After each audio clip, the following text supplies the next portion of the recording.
بسم الله والصلاة والسلام على رسول الله وعلى آله وصحبه ومن والاه أما بعد فأعوذ بالله من الشيطان الرجيم إن الدين عند الله الإسلام وقال عز وجل ومن يبتغي غير الإسلام دينا فلن يقبل منه وهو في الآخرة من الخاسرين۔ دین اسلام اللہ رب العالمین کا پسندیدہ اور منتخب دین ہے، اور اس دین پر عمل پیرا ہونے میں انسان کی فلاح اور کامیابی مضمر ہے۔ کوئی شخص اگر دین اسلام کو چھوڑ کر کوئی دوسرا دین اپناتا ہے اور اختیار کرتا ہے تو اللہ رب العالمین کے ہاں اسے کامیابی نہیں مل سکتی۔ میں نے دو مختلف آیتیں آپ کے سامنے پڑھی ہیں۔ پہلی آیت میں اللہ نے فرمایا ان الدین عند اللہ الاسلام، مقبول دین، پسندیدہ دین اللہ کے ہاں دین اسلام ہے۔ اور دوسری آیت میں اللہ نے فرمایا ومن یبتغی غیر الاسلام دینا فلن یقبل منہ وہو فی الآخرۃ من الخاسرین، کہ جو شخص اسلام کو چھوڑ کر کوئی دوسرا دین چاہے گا، کسی دوسرے دین کا طلبگار ہوگا، اس پر وہ عمل پیرا ہوگا تو اللہ کے ہاں اللہ کی بارگاہ میں اس کا یہ دین ہرگز قبول نہیں کیا جائے گا اور وہ آخرت میں گھاٹا اٹھانے والوں میں ہو جائے گا۔ دین اسلام کی طرف رہنمائی پانا اور اسلام میں پیدا ہونا یہ انسان کے لیے سعادت اور سب سے بڑی کامیابی ہے۔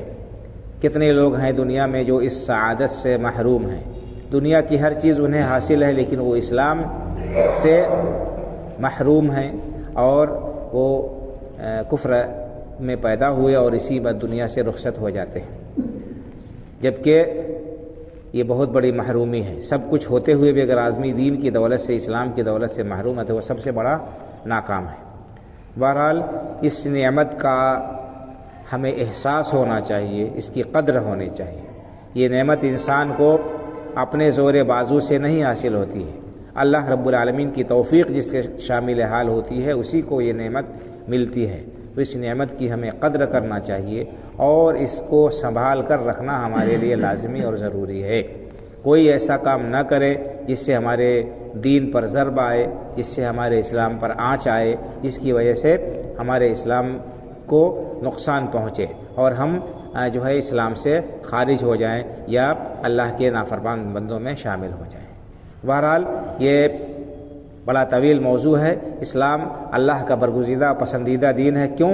اس لیے کہ اس کے اندر بہت ساری خوبیاں ہیں اور ہر اعتبار سے یہ دین کامل اور مکمل ہے۔ عقائد کا باب ہو، اخلاق کا معاملہ ہو، معاملات کے مسائل ہوں، عبادات ہوں، ہر ایک میں اسلام نے انتہائی اعلیٰ اور بہترین اور جامع چیز ہمارے سامنے پیش کی ہے۔ ہم صرف عقائد کو دیکھ لیں کہ عقائد کے باب میں اسلام کی کتنی واضح تعلیم ہے۔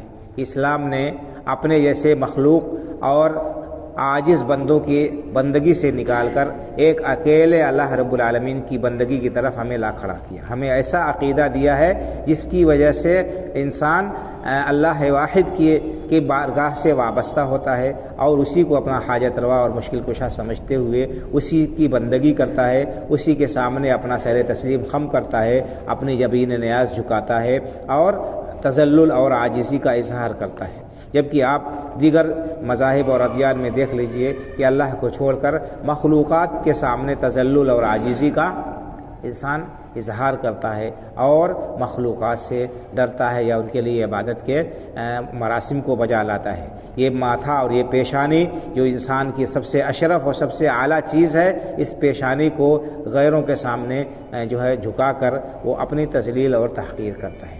تو بہرحال یہ پہلو اس پر اگر ہم غور کریں ہمیں اللہ رب العالمین کی نعمت کا اندازہ ہوگا، احساس ہوگا، اور یہ اسی وقت اس نعمت کی ہم قدر کریں گے صحیح معنوں میں جب ہم اس نعمت کو سنبھال کر رکھیں۔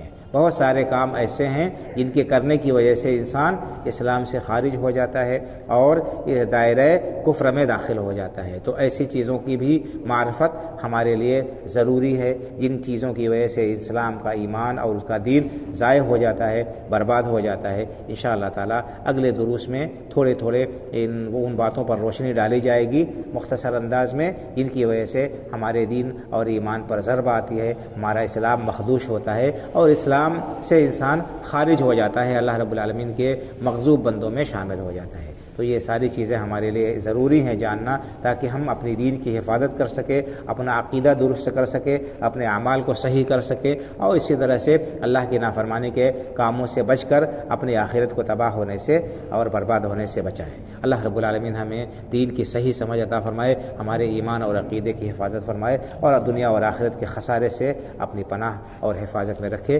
زندہ رکھے اسلام پر، اور خاتمہ ہو تو ایمان پر ہمارا خاتمہ ہو۔ آمین۔ وآخر دعوانا الحمدللہ رب العالمین، وصلی اللہ علی نبینا محمد وعلی آلہ وصحبہ اجمعین، والسلام علیکم ورحمۃ اللہ وبرکاتہ۔